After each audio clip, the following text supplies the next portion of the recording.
Madam నిజంగా దాత అనే వ్యక్తి లేకపోతే ఈరోజు మా ఆర్గనైజేషన్ లేదు మేడం. లేదు. అవును. ఈరోజు నేను ఒక రోడ్డు మీద సాధారణ తోపుడు బండి మీద పళ్ళు అమ్ముకునే వ్యక్తిని మేడం. ఈరోజు నేను 80 మంది పిల్లలు ఈ ఒక్క ఇయర్ మేము కట్టిందే 19,21,000 ఫీజులు ఈ ఇయర్ కట్టాం మేడం. బా! మేము 2020లో తీసుకున్నాం మేడం. అంటే 2021 ఫీజు పే చేసాం, 22 చేసాం, 23 చేసాం, 24 చేసాం మేడం. ఈ 4 ఇయర్స్లో మేము కట్టిన ఫీజే 55 లక్షల పైన కట్టాం మేడం. బాబా! ఈ ఈ ఈ పిల్లలకి అంటే ఫస్ట్ ఇయర్ 18 మందితో మొదలైంది మేడం. సెకండ్ ఇయర్ 33 మందికి వచ్చింది మేడం.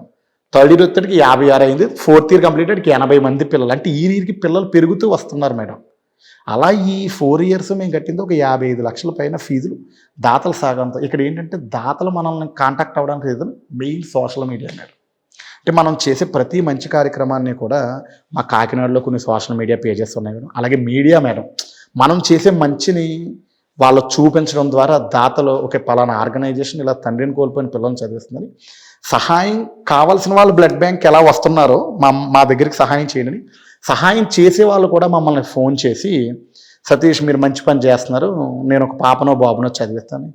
చిన్న ఉదాహరణ ఇలా మీ మీడియా ద్వారా వచ్చిన ఒక న్యూస్ చూసి న్యూజిలాండ్లో ప్రతాప్ చంద్ర అని ఒక ఆయన ఉంటారు మేడం, వైజాగ్ వాసి, ఫ్యామిలీతో అక్కడ సెటిల్ అయిపోయారు. అతను న్యూస్ చూసి నాకు ఫేస్బుక్కి వెళ్ళి అందులో నా వాట్సాప్ నెంబర్ తీసుకుని వాట్సాప్ కాల్ చేశారు మేడం. సతీష్ మీ సర్వీస్ నాకు చాలా బాగా నచ్చింది, నేను ఒక పాపను చదివించాలనుకుంటున్నాను, ఎవ్రీ ఇయర్ ఫీజు నేను కడతాను మేడం. అయితే అతను ఒక పాపతో మొదలు ఈరోజు 5 పిల్లలను చదివిస్తున్నారు మేడం. ఆయన పేరు ప్రతాప్ చంద్ర మేడం, న్యూజిలాండ్లో ఉంటారు ఆయన. అంటే మన సర్వీసు మన జెన్యూనిటీ నచ్చి అతను అంటే ఈ గత 2 సంవత్సరాలుగా కూడా మేము శ్రీ యోగసేన ద్వారా చేసిన మార్పు ఏంటంటే పిల్లలు పెరిగిపోతున్నారు మేడం, కట్టే ఫీజులు పెరిగిపోతున్నాయి మేడం. బయట ప్రపంచానికి ఎలా ఉంటుందంటే ఈ ఒక్క ఇయర్ 20 లక్షల ఫీజులు కట్టాడు అంటే వీడికి ఎంత ఫండ్ వస్తుందనే ఆలోచన చాలా మందికి ఉంది. నేను కూడా ఆలోచిస్తాను మేడం, ఎవరైనా చేస్తుంటే ఇదేంటి ఇన్ని లక్షలు కట్టేస్తుంటే వీడికి దాతలు ఎలా సహకరిస్తున్నారు, వీడి 20 లక్షలు కట్టంటే వీడికి 50 లక్షలు వచ్చి ఉంటుంది ఖచ్చితంగా అనే ఆలోచన ఎవరికైనా వస్తుందని దానికి కూడా ఏం చేస్తుంటే లాస్ట్ ఇయర్ నుంచి ఫండ్స్ మేము తీసుకోకుండా నేరుగా దాతలే స్కూల్స్కి కట్టేలా మార్చేసాం మేడం. అవకాశానికి వివాదానికి తావు ఇవ్వకూడదు. అంటే ఎందుకంటే మేడం ఎప్పుడు కూడా ఈ సర్వీస్ అనేది సర్వీస్ చేయాలనుకునే వ్యక్తితో నేరుగా బాధితుడికి సహాయం అందజేసినట్లయితే మాత్రం ఎక్కడ తప్పు జరగదు మేడం. ఇక్కడ బయటకు ఉన్న ఆర్గనైజేషన్స్ అనేది ఎలా ఉన్నాయంటే వాళ్ళు ఒక పబ్లిక్ అవ్వడం కోసం సర్వీస్ని ఉపయోగిస్తున్నారు మేడం.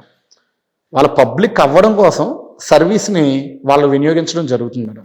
ఎప్పుడైతే నా కోరిక ఏంటి అంటే నేరుగా దాతే బాధితుడికి అందజేసినట్లయితే మేము సమస్యను తీసుకొస్తాం, మేము ఆర్గనైజేషన్స్ మేము సమస్యను తీసుకొస్తాం, మీరే నేరుగా చెయ్యండి.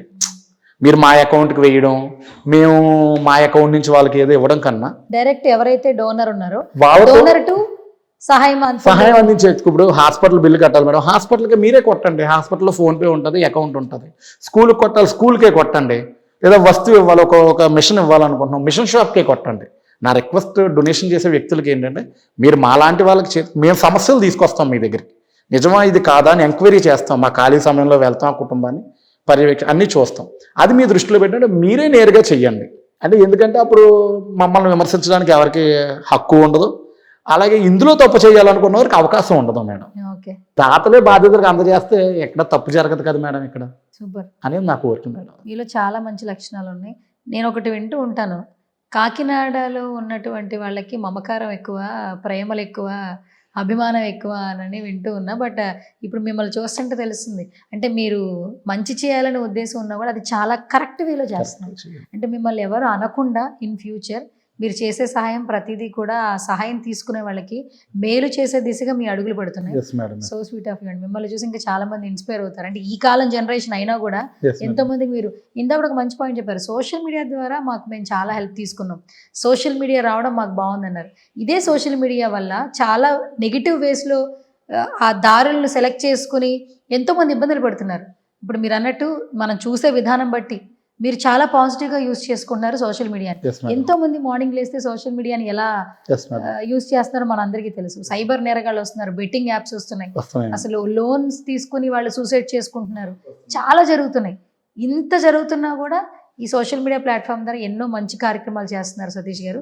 ఇంకా మీరు మరిన్ని కార్యక్రమాలు చేయాలని మనస్ఫూర్తిగా కోరుకుంటున్నారు. అండ్ ఇంకొకటి ఏంటంటే మీ పేజ్ చూసినప్పుడు నాకు పవన్ కళ్యాణ్ గారిని మీట్ అయిన సిచ్యువేషన్ చూసాను. అసలు మీరు చేసే సేవా కార్యక్రమాలు అసలు ఆయన చెప్పారు, ఆయన దాకా వెళ్ళే మేడం. ఆ రోజు ఒక 27 నిమిషాలు నేను సార్తో మాట్లాడాను మేడం. మీరు చూసిన ఫోటో నా దగ్గర వీడియో కూడా ఉంటుంది మేడం. అది అప్పుడు సారు ఎలక్షన్స్కి కొన్నాళ్ళ ముందు కాకినాడ వచ్చాను మేడం. ప్రతి కాన్స్టిట్యున్సీ మెయిన్ కాన్స్టిట్యున్సీలో ఒక డాక్టర్ని, ఒక బిజినెస్ పర్సన్‌ని, ఒక సర్వీస్ పర్సన్‌ని, ఒక లెక్చరర్ కింద ఒక 20 మందికి అవకాశం ఇచ్చాను మేడం. కాకినాడ పరంగా సర్వీస్ పర్సన్‌లో నాకు అవకాశం వచ్చింది మేడం ఆ రోజు. నాకు అవకాశం వస్తే సార్ దగ్గరికి ఒక ఫైల్ చేయించుకొని వెళ్ళాను మేడం. అంటే సార్‌ని కలిసి 1½ ఇయర్ అయిపోద్ది మేడం. ఇప్పటికి 11 ఇయర్స్ అయింది. అప్పుడు 9½ ఇయర్స్ అవుద్ది మేడం ఆర్గనైజేషన్ స్టార్ట్ చేసి. అప్పుడు సార్ దగ్గరికి వెళ్ళినప్పుడు మా టేబుల్‌లో నలుగురికి అవకాశం మేడం. 5 చైర్స్ సారు, మేము నలుగురం. అందరితో కంటే సార్ ఎక్కువ మాట్లాడింది నాతోనే మేడం. నా ఒక్కరితో 27 మినిట్స్. అంటే నేను ఇంకా చెప్పి కొద్దీ ఆయన వినేలా ఉన్నారు. కానీ నాకే ఇబ్బంది అనిపించింది. ఎందుకంటే మా రూమ్‌లో మొత్తం 5 టేబుల్స్ మేడం. 20 పర్సన్స్. ఆయన 20 మందితో మాట్లాడాలి. అప్పటికి అతను 2 టేబుల్ దాటి రావడానికి 2 అవర్స్ అయింది మేడం ఆయన. నా దగ్గరికి వచ్చేటికి ఓన్లీ నేను ఒక్కనే 27 మినిట్స్ టైం తీసుకున్నాను ఆయనతో. మొత్తం సర్వీస్ అంతా వివరించాను మేడం. ఆయన అడిగారు, "సతీష్, నువ్వు బ్లడ్ బ్యాంక్ ఎలా రన్ చేస్తున్నావు? ఏంటి? నీకు ఆదాయం ఎక్కడి నుంచి వస్తుంది?" "సార్, ఇలా మనం ఛార్జెస్ అమౌంట్ కింద తీసుకుంటాం సార్." అందులో ఓకే, వెరీ గుడ్ సార్.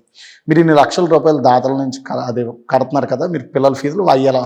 ప్రతీదీ అడిగారు మేడం సార్. ప్రతీదీ అడిగారు. నా నుంచి నీకు ఏం కావాలి అంతా విన్న తర్వాత అంటే, "సార్, మీ నుంచి నాకు అసలు ఫైనాన్షియల్గా అవసరం వద్దు, లేదు సార్, నాకు భగవంతుడి దయ వల్ల అక్కడ దాతలు బాగానే మన ఆర్గనైజర్స్ పనిచేస్తున్నారు.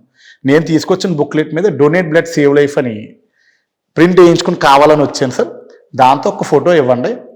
మిమ్మల్ని అభిమానించే కొన్ని వేల మంది యువత మా తూర్పుగోదావరి జిల్లా, కాకినాడ జిల్లాలో ఉన్నారు.